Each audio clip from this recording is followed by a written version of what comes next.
Namaste and welcome.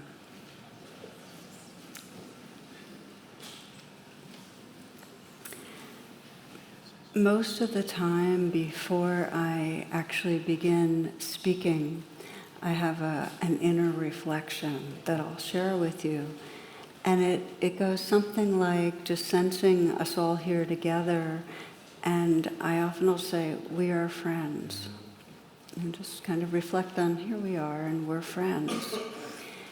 And I notice that when I intentionally move to that, just feeling our connection, some of the selfing that can habitually arise around being in the role and being the teacher and about to convey something of importance that I want everybody to get and I want to do a good job doing it, some of that selfing stuff, it just softens and it makes a lot more room for a kind of awakening together, for a flow of truth and caring that is much more vibrant and alive. We are friends, and so we are. Just feeling it for a moment publicly. One of my favorite messages from Mother Teresa goes like this. She says, if we have no peace, it's because we've forgotten that we belong to each other. If we have no peace, it's because we've forgotten we belong to each other. And it feels so simple and so true, and it's really perhaps the centerpiece of awakening our heart is rediscovering belonging. So I'd like to have this be a centerpiece really of the talk tonight and the talk, the next class that we have. Really, how do we deepen our felt experience of belonging? Not some abstract idea of it, but our felt experience.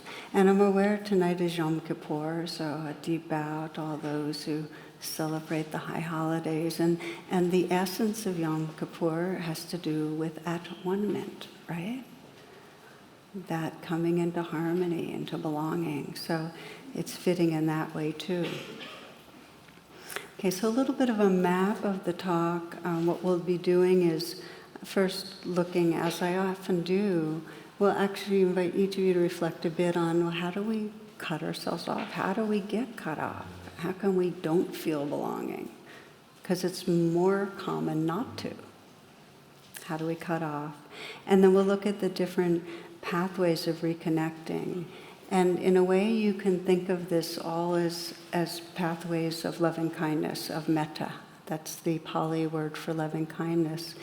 And one of the most basic translations of Metta is friendliness. And I've often thought that if that was our whole path, if our whole path was to attend to how the quality of friendliness towards our inner life and each other and widening circles, our world would be okay. It would heal. So friendliness.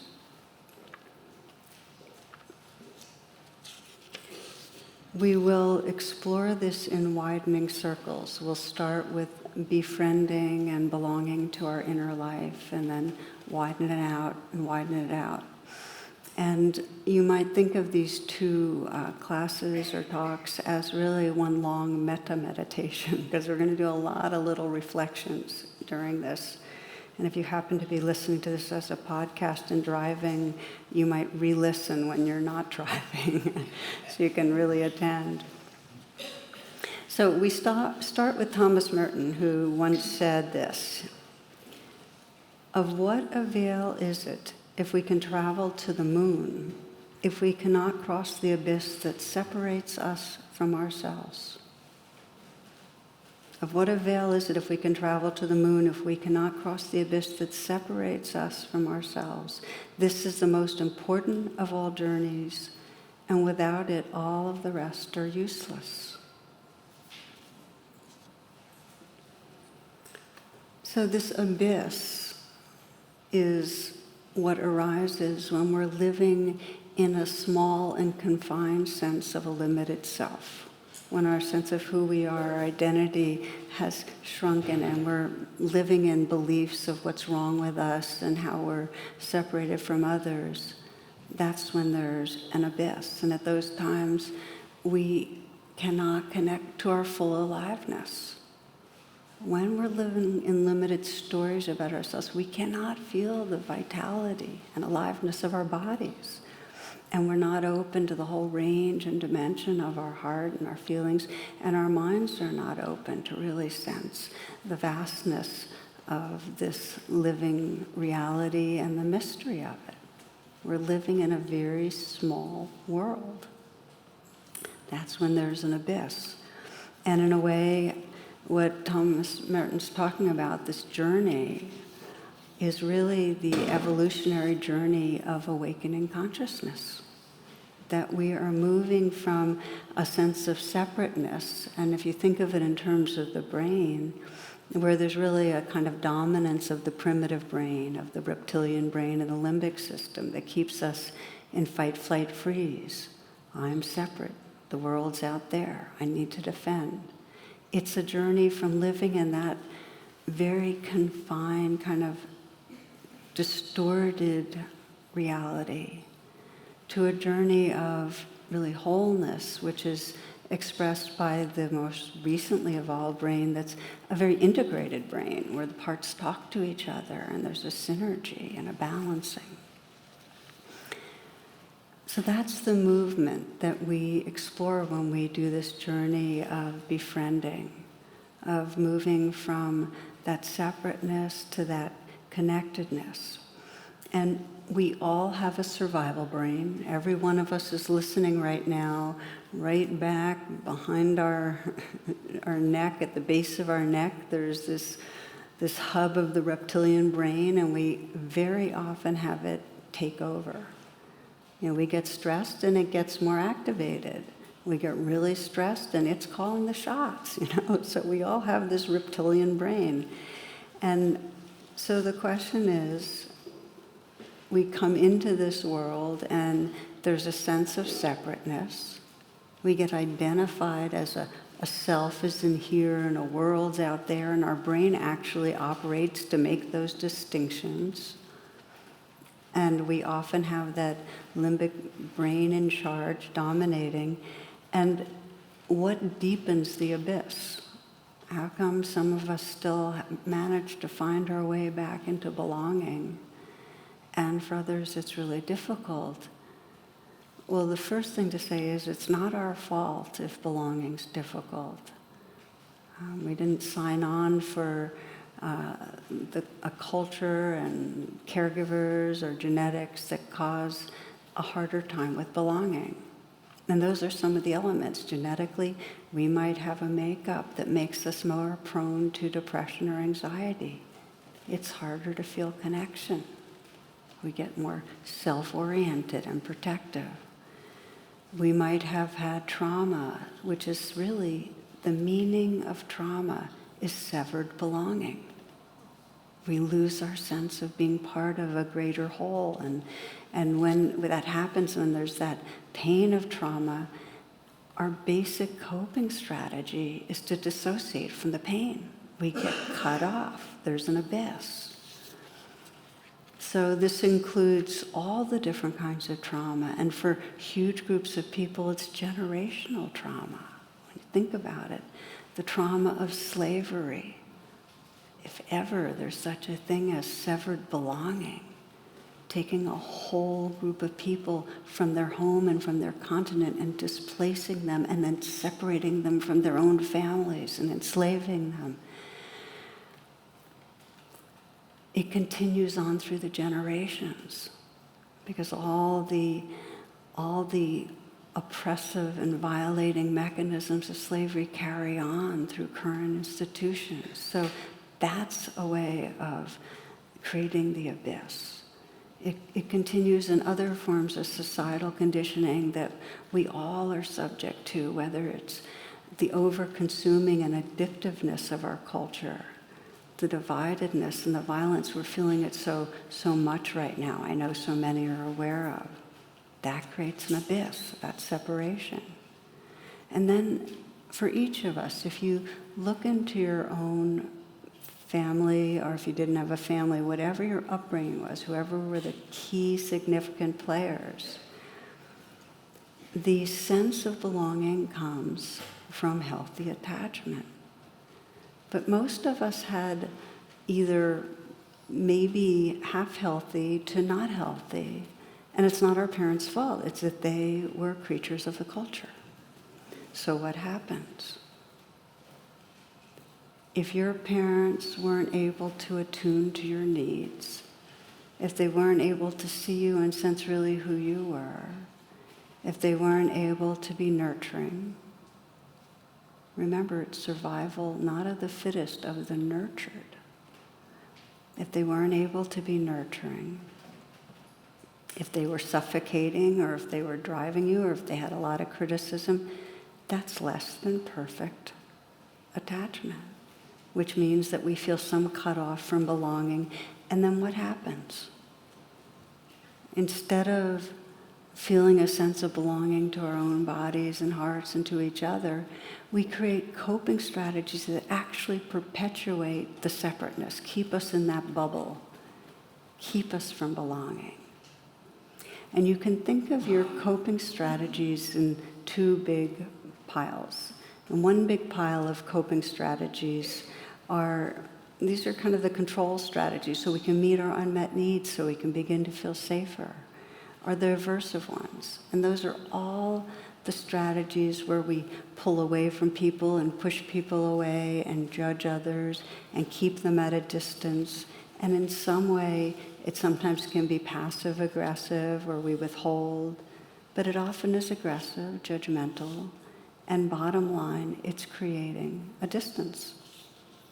And so somebody sent me this. Two guys, we'll call them Earl and Bubba, are sitting in a boat fishing and drinking beer. And suddenly Bubba says, "Think I'm going to divorce the wife. She hasn't spoken to me in over 2 months." Earl takes a long, slow sip of beer and says, "Better think it over. Women like that are hard to find." So the aversive kind of domain is where we, in different ways, our strategies that come out of severed belonging increase severed belonging. The most common is judgment. Okay. The other big domain is grasping. It's where didn't have good attachment, I'm holding on really tight and trying to in some way make you mine, make you love me, make you want me, make you approve of me. It's possessive, it's jealous, it's clinging. And most of us have versions of both. In some way we get attached. Sometimes rather than attaching to another person, though, when we have unmet needs for love, we'll attach to substitutes. And the substitutes could be food or drugs or whatever. A substitute could be approval or getting more power. Here's a substitute that one person talks about. "I love to shop after a bad relationship. I don't know, I buy a new outfit and it makes me feel better, just does. Sometimes if I see a really great outfit, I'll break up with someone on purpose." You get the idea, though. Now, I've called these false refuges in my book, True Refuge, because they come out of unmet needs, where there's been some severed belonging and we have unmet needs to be loved and understood. And these are the best coping strategies we can do early on. And the problem is they become habituated. They give us a little bit of a taste of something, but they don't really satisfy, but we get hooked. So in a way, they create a developmental arrest on this journey. We can't cross the abyss. We can't reconnect with ourselves and each other because these strategies keep us feeling separate. So the path then becomes about, and I feel like this is where we all are, is how do we, given we all have some of those strategies, how do we begin to deepen our attention and our presence so we can continue this journey of belonging? And an image I love for this is from D.H. Lawrence, who describes how, and this is really early in the 20th century, describes all the disconnection back then. And he says, for the truth is we're perishing for lack of fulfillment of our greater needs. We're cut off from the great sources of our inward nourishment and renewal, sources which flow eternally in the universe. He writes, vitally the human race is dying. It's like a great uprooted tree with its roots in the air. We must plant ourselves again in the universe.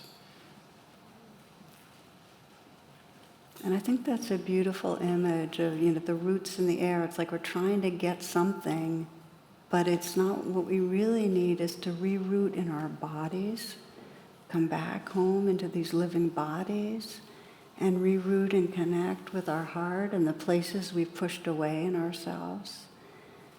Reroot in awareness, really opening to the awareness that's right here and to the living beings that are with us. So we're looking now at how does the loving kindness practice help us to reroot, to find that belonging.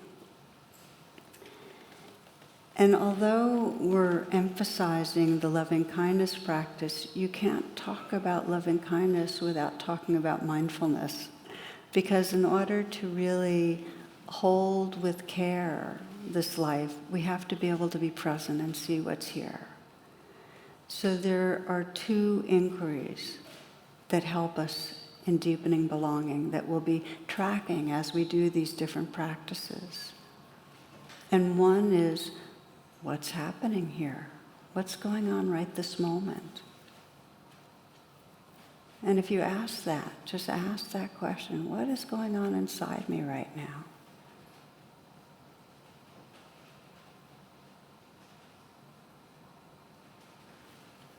Perhaps you can notice the power of a question to deepen your attention, to bring you more here. That's the first question.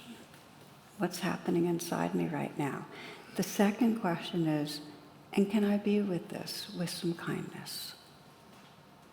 And again, you can just sense, okay, what's happening inside? And can I be with this with some kindness? And with these two inquiries, the first one brings up our interest and our attention, and the second, a quality of tenderness, we begin to establish belonging. We begin to reroot ourselves in our body and our heart, crossing the abyss. So we start, as I've already been speaking, with the rerooting inside ourselves. Many of you are familiar with the loving kindness practice, and it widens the circles and widens. So we talk about ourselves, and then dear ones, and neutral people maybe, and difficult people, and then the whole world, all the bi-wingeds and those that creep on the ground. We include it all. But the big secret is we have to embrace the life that's right here inside us. It doesn't mean we have to do it in a particular sequence. For some people, it helps to think of their dog and wake up that warm feeling and then come and think about themselves. So it's not a sequential thing, but the bottom line is we need to befriend our inner life, or we can't really open to loving our world. We can't love without holding back, because there'll always be parts of us that are feeling like something's wrong, and we'll get rehooked in that small self. Okay, so we're going to explore, the first practice that we're going to explore is opening and befriending and creating that belonging inwardly. And by way of example or story, a woman, and this is a story actually that I have coming up in my new book, in Radical Compassion. One woman that I worked with a while ago was a new executive at a company that she had just kind of joined on the team. And she was really intimidated by the CEO because he was a very harsh, critical guy. And for her, the weekly meetings with the team were absolutely hell. I mean, would build up all this anxiety before it, and then she'd be in there and she'd have kind of brain freeze. And she's used to herself as a very articulate and clear and you know, creative, engaged person, and she just became small. And so that's what she wanted to talk to me about. And so we explored it some about, you know, the anxiety that built up before those meetings and so on. And I'm sure many people, as you're listening, can think of something that when you approach, you just feel it building and you start getting more stirred up, and it actually leads you to making more mistakes and not being who you can be. And this was what was going on. So I encouraged her to do a practice of, you know, belonging and connecting and getting in touch before the meeting. And we did RAIN, which many of you are familiar with, which is bringing these two wings of mindfulness and compassion to her experience. And so I had her get in touch with the squeeze of anxiety, and she could feel it. It was very visceral. And many of you know you can feel it in your throat, you can feel it in your chest, you can kind of feel it maybe in your belly. She could feel that. And then I had her, and this is part of RAIN, really asking, it's a really key question, is so what is this place in you most need? And really, what would be most healing for this place to know or remember or feel? It's a really beautiful question. When you get stuck, what does that part of you most need? And when she asked that, the response from that place was that it's okay that I'm here, that I'm accepted, that it's all right that there's anxiety. So she began her practice where she'd feel the anxiety and she'd just say to herself, it's okay, this belongs. Now that's a powerful phrase, this belongs. Just to step out a bit, if you sense your experience as, you know, you're this ocean of being and there's waves of anxiety and there's waves of hatred and there's waves of love and there's waves of curiosity and the whole shebang. In the moment that you say this belongs, it's just letting that wave be a wave in your ocean, but you get to be the ocean. You're not fighting a wave. You enlarge. And so what she found was when she said, it's okay, this belongs, not that it went away. There was still a bit of a clutch, but there was just more space around it. In fact, the who she was shifted by saying this belongs. She shifted from being the victimized self, victimized by anxiety and by the guy causing it, to the space of awareness that included the wave. Does that make sense, that shift? That became her practice. That she would, before the meetings, she'd breathe with the anxiety and she'd just say, okay, it's okay, you're here, you belong. And even during the meetings, she'd mentally, silently whisper to herself, this belongs, it's okay. And she said over time, it created enough space that she really reconnected with herself. It's not only did the anxiety belong, but she was belonging more to her whole self. She got access to her intelligence again, basically, and to her voice, and to her power, really.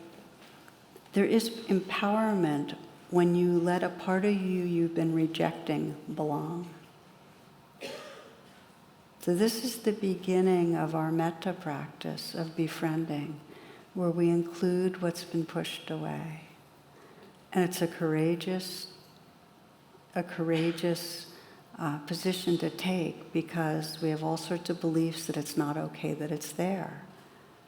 But there's an intuitive intelligence in us that knows that as long as we're pushing something away inside us, it actually makes it stronger and our identity gets more hooked to it. Okay, enough words about that. Let's practice this one. Okay, this is part one.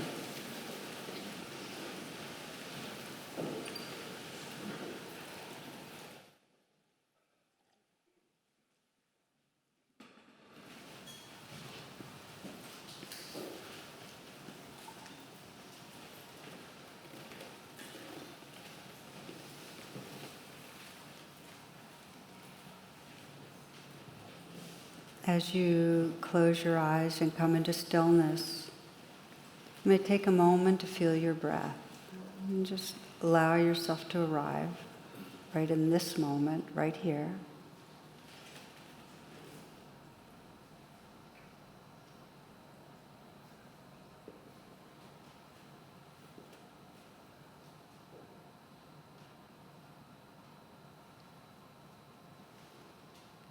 And you might sense in your life right now if there's a place where you're feeling stressed and reactive and caught in difficult emotions.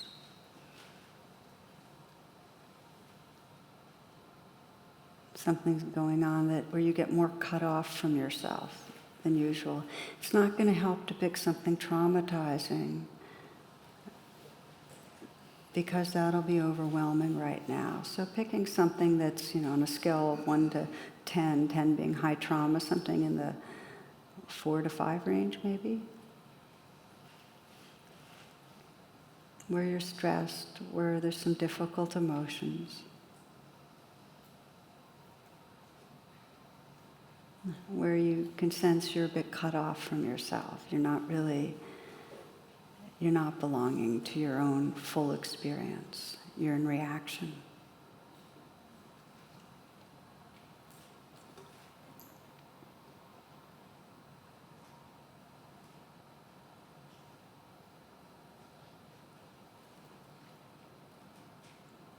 Let the situation come to mind, and you might sense what's the worst part about it, what's most triggering or activating. What are you afraid is going to go wrong? Maybe what you're believing about yourself, that you're failing, or somebody else is not caring, or whatever it is that's setting you off.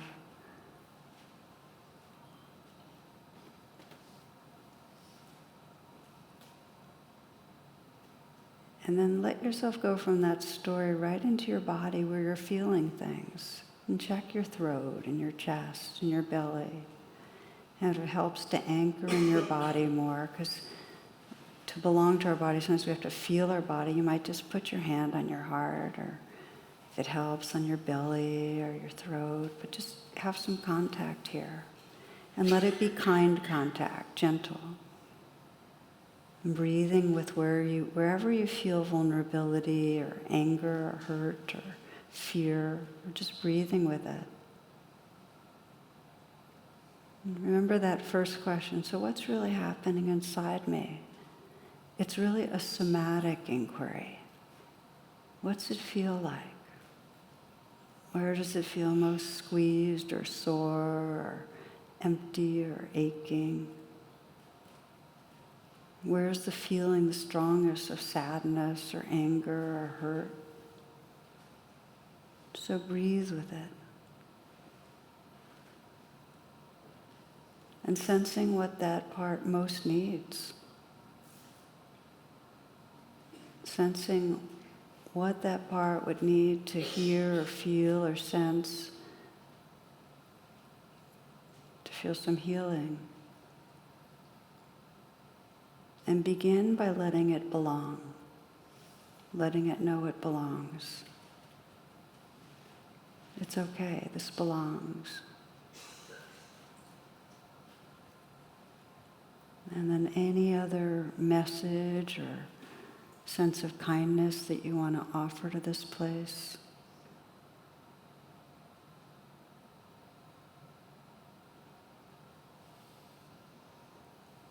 Really from the wisest and most loving part of you, just offering your care.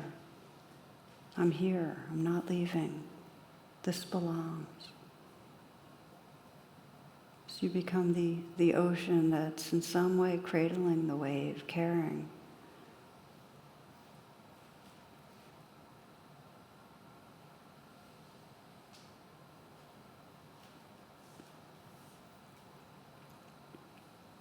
And if it's difficult, know that means the wave's a really strong wave, and it's going to take some rounds of practicing this inner befriending, and that's okay too. You might even send the message to that strong feeling that I'm with you and I'll be back. This belongs, I care. And just notice as you regard your inner life in this way, a sense of your own being. Who are you when you're sensing that the waves belong?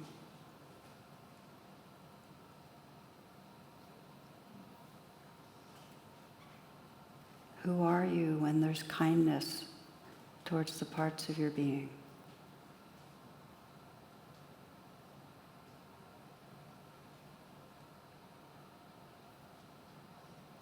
What's it like to feel a sense of belonging with the life within you, with your own heart?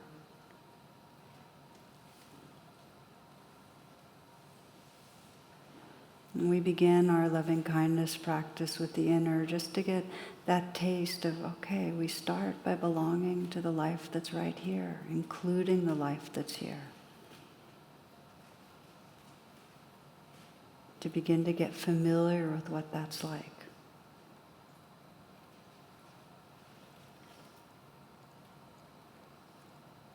You can take a few full breaths when you're ready, and if you prefer to sit with your eyes closed, it's fine. If you'd like to open your eyes. We're going to widen it out now and look at how do we include those in our circles of friends, family, maybe those we work with. And for now, we're not going to be exploring those that we're in conflict with, but really those where it's never uncomplicated relationships, so those where there's not outright conflict, but those that we see regularly perhaps, how do we deepen a sense of belonging with them? And the reality is that we can get very habituated and very on automatic with people. You probably noticed it. The more stressed we are, the more we're on automatic and we actually don't feel that heart connection. And there's not that rootedness where there's we're just sustaining the abyss. And what's needed to create the belonging is one simple thing, that we deepen our attention in relating. That we very intentionally say, okay, I'm going to deepen my attention with this person. And it's no small thing. Everybody that we meet is struggling hard. Everybody in our circle. Everybody's dealing with a body that sometimes feels not only sick, but very vulnerable, and it can be scary. Everybody's dealing with a sense of maybe there's something wrong with me, maybe others will reject me. I've done okay so far, but at some point my luck's going to go and I'm going to fail. Everybody's dealing with insecurity. Everybody's dealing with the loss of others they love. Everybody's struggling hard. And everybody that you know has that light of spirit shining through. And part of deepening attention is to see both of those things. So that when you encounter somebody, your attention notices their vulnerability, just like yours, and their goodness. There's a story heard many years ago. It took place in the Midwest in some town that offered the Random Acts of Kindness Awards to different citizens once a year. And one year it was offered to, I think he was like 6 years old, a 6-year-old boy. And as the story goes, his family lived next to a family, an elderly couple. And the wife of this couple died. And about a week after she died, this little boy's mother saw her son on the front porch with this elderly gentleman. He was in his rocking chair, and little boy sitting right next to him, another chair. And when the little boy came home, the mother said, "Well, so what did you two talk about all that time?" And his response was, "Mama, we didn't talk about anything. I just helped him to cry." And I just always cherish that story because it's this kind of instinctive kindness that deepens attention and knows that the purest expression of love is paying attention to someone. And it's not our fault that we don't pay attention much. In fact, the more trauma or the more stress, the more our organism is designed to turn its attention in a self-centered way to try to protect itself. It's just the way we're designed. It's not our fault. And we can very intentionally train ourselves, and it's a delicious training. Like it makes life so interesting to move through the world and wonder, well, what's life like for you right now? I mean, what's it really like being you? And to move through the world with that kind of interest and receptivity. And also to move through the world where we look more deeply to see the awareness that's looking back through those eyes, you know.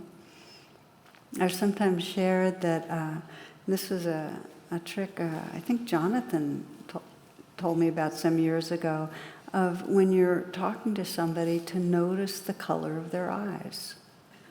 Because if you do, you're going to be noticing their eyes. And if you notice their eyes, you're going to be sensing sentience.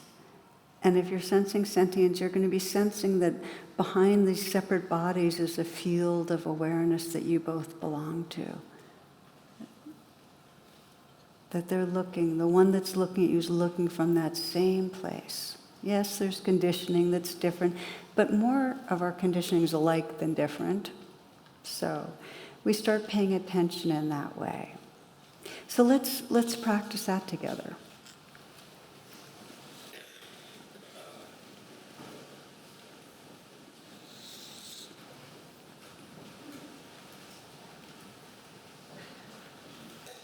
And we're going to do this in two parts. This belonging to each other practice.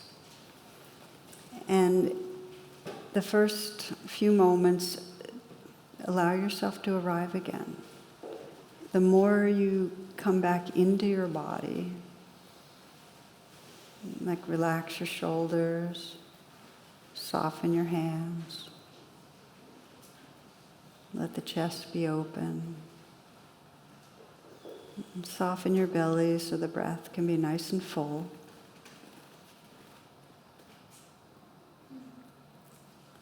I'd like to invite you to bring to mind someone that you trust that has a healing presence. And if you don't have somebody in your life like that, to make it up. Imagine somebody like that. A very wise and healing being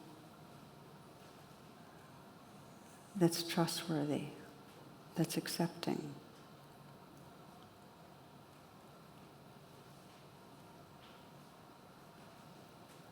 And imagine you're in a stuck place. In some way you're caught. It may be stuck in the way you already have been meditating on. And sense really how you want them to be with you. What would really be just right?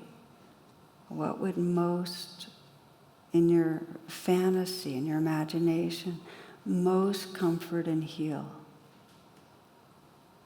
How would they let you know they're interested? Because we need to feel another is interested. They want to be with us. They're curious. They want to know what life is like for us. How would that come through?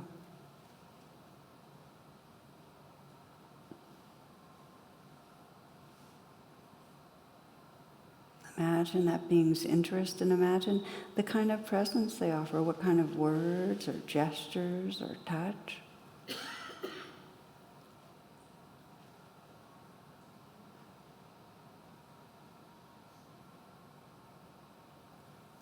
What might they say to you or tell you?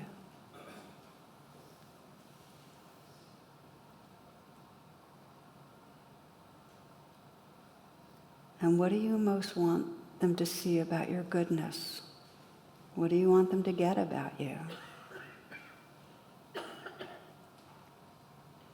Maybe it's your sincerity or your love of love, your love of truth.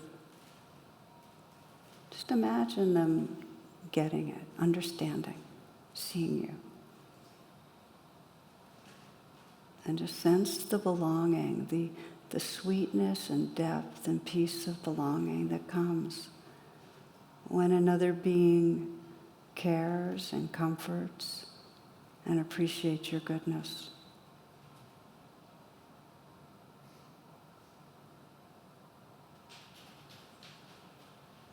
What does that belonging feel like?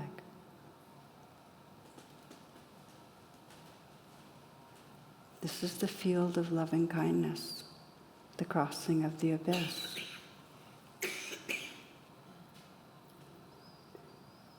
Just feeling that field and sensing your own most loving self, and bring to mind someone who's in your closer circles, again, where there's not a lot of conflict or whatever.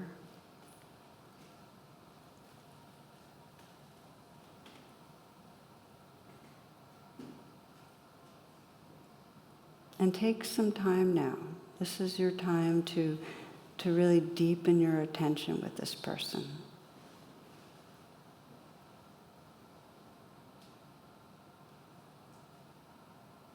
Notice their vulnerability, where they're insecure or scared, their unmet needs.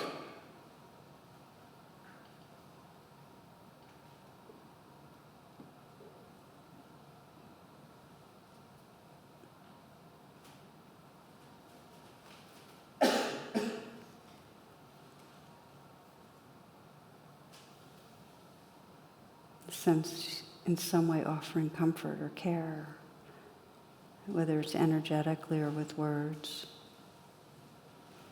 and them receiving that.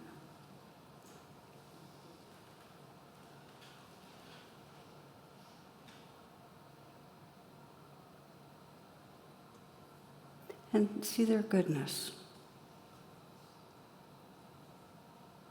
Look fresh, see what you might not be always seeing, the light in their eyes, their curiosity or their dedication to truth or honesty, their humor, creativity, their way of showing love to you. Just see their goodness.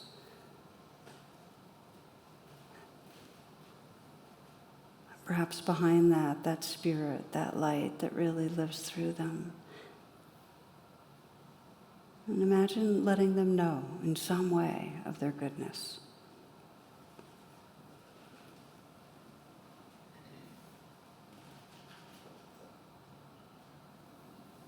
And what that's like for them.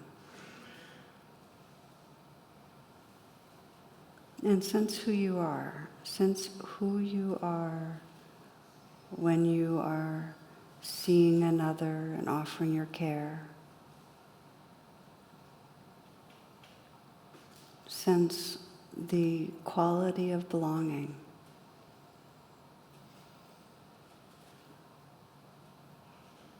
That sense we are friends in the deepest way.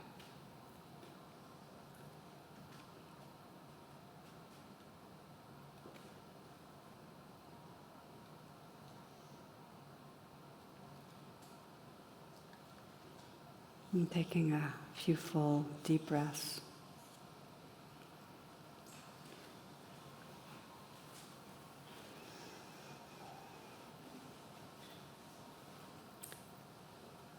So we've explored the metta, or loving kindness, that brings a sense of belonging to our inner, to a person who's not challenging so much. We're going to begin a little bit in these last few minutes to sense the possibility of widening the circle, even when somebody's a bit difficult. Ram Dass says, one of the greatest things that happened in my relationship with my father was when he was approaching death. I finally allowed him to be who he was instead of trying to make him into who I thought he should be. And he stopped trying to make me into who he thought I should be, and we became friends. What a sweetness, and also a bit of a sadness that it was really only in the final part of his father's life. So we have this inquiry for ourselves that we can spend a lifetime in relationships where we're trying on some level to have the person be different. Many of us go through decades on some level not really accepting the persons the way they are. And to the degree that on some level we have an agenda that they should be different, to that degree we're not able to feel real belonging. Remember that wave. We need to let the wave belong as it is. It doesn't mean that we drop all boundaries and we ignore harmful behavior, anything like that. It means that in our hearts, we truly embrace the being, who they are. And then we find our way with each other on what agreements are going to work best for us to live together. There's a basic understanding as we approach this terrain, and this is going to be one that I can feel as I look at the clock, that I don't want to rush through this terrain of how do we create belonging when we have in our relationships where there's some conflict. So I'm going to just do a little piece on it right now, and then this is where we're going to be picking up on the next class. But there's a basic understanding when you have somebody in your life and you're in conflict with them. It's not your personhood's in conflict. There's a conflict of unmet needs. Whatever your background and conditioning and genetics and culture and this and that, caregiving, and their culture and caregiving and genetics, there's some unmet needs in there that are triggering each other. And it happens in most every relationship we're ever in. It's not a problem necessarily. If we can accept that there's going to be edges. There's a wonderful story of prickly porcupines that, we're going to have to work out the getting poked around a bit, but we can. We can. But we need to understand that when we and somebody else are at odds, when we're thinking, you're wrong, you're bad, you don't understand, you need to change, that there's unmet needs going on. And we cannot find a way to mutual belonging until we do two things. And the first thing is that we make what's called the U-turn, and we get in touch with our own unmet needs and bring kindness. And then from that place, we begin to see the other more clearly. Ultimately, we get to this is what Ram Dass writes. He says, when you go out into the woods and you look at trees, you see all these different trees, and some of them are bent, and some of them are straight, and some of them are evergreens, and some of them are whatever. And you look at the tree and you allow it. You see why it is the way it is. You sort of understand it didn't get enough light, and so it turned that way. And you don't get all emotional about it, you just allow it. You appreciate the tree. Now, the minute you get near humans, you lose all of that. And you're constantly saying, you're to this and I'm to this. That judging mind comes in. And so I practice turning people into trees, which means appreciating them just the way they are. What I'd like to invite us to do, because we're going to pick this up, as I mentioned, is to begin to sense, whenever there's conflict, that there's some unmet needs going on. And that we're all trees and we're growing and we're never perfectly formed. And just to begin to soften a little and open your perspective and sense, what are my unmet needs? What are your unmet needs? And then you'll find you have some space to move forward. And we'll explore the moving forward in the next class. I'd like to close with a little reflection with you, if you will.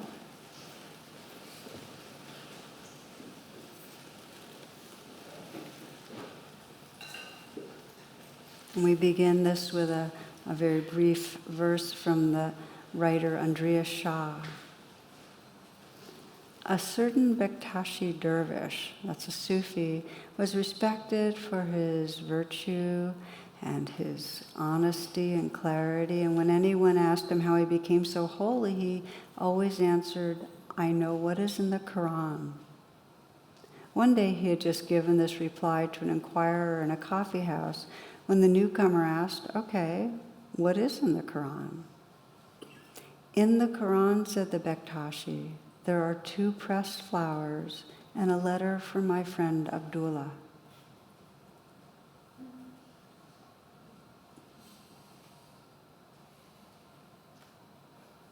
The essence of loving kindness is this open-hearted quality of friendliness. It's sacred, it's precious. And as Mother Teresa described it, when we sense that belonging that comes with friendship, we really touch peace. So we close in that spirit to just sense in your own heart the intention to befriend the life that's within you, and take a moment to hold the life within you with the quality of care.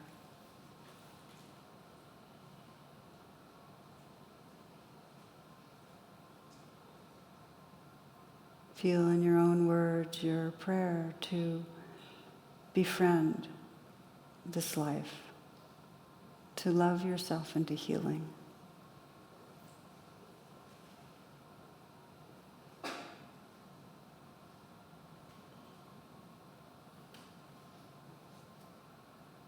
And then widening our attention out to sense those in our life, those close in, those that we don't know, all beings really, to sense that intention to discover our belonging to all of life everywhere.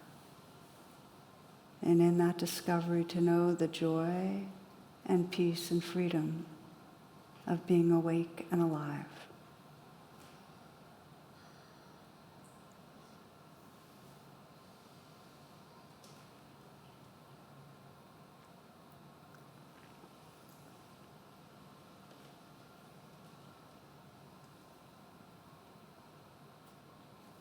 Namaste, and thank you for your kind attention.